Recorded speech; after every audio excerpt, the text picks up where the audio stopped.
నా పేరు Madhu. My home boys hostel ఇక్కడ మన బిఎన్ఎల్ ఉంటుంది. సో ఇష్యూ ఏంటంటే 3-4 డేస్ నుంచి మాకు హాలిడేస్ ఉండేది కదా, సాటర్డే సండే మండే బోనాలని హాలిడేస్ ఉండేది కదా. సో ఈ అన్న ఊరికి వెళ్ళిపోయాడు. మనకు అన్న పేరు సారీ పవన్ అన్న ఇంటికి వెళ్ళిపోయాడు.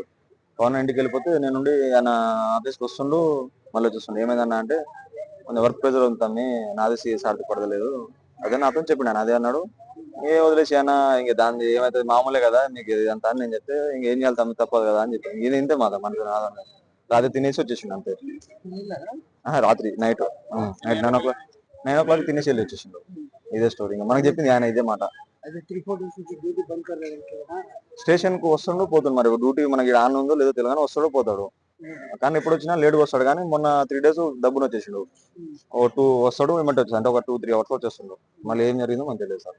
మనకున్న ఆయన చెప్పినమాట మనం ఏం వర్క్ ఏం చెప్పలేదు అన్నాడు అంతే. చాలా డేస్ నుంచి తమ్మి అను నాతో చాలా డేస్ నుంచి ఉందని చెప్పిండు. నాకు 1.5 years ఉంది తమ్మి, నేను జాబ్ ఎక్కి ఇంకొక 6 months ఏమో ప్రొవిజన్ అయితే అని నాతో చెప్పింది సార్. నాకు కూడా తెలియదు అది కానిస్టేబుల్ గురించి, ఎస్ఐల గురించి. కానీ నాకు అది మాట అన్నాడు అంతే. ఆయన చెప్పిన విషయం నేను చెప్తున్నాను అంతే.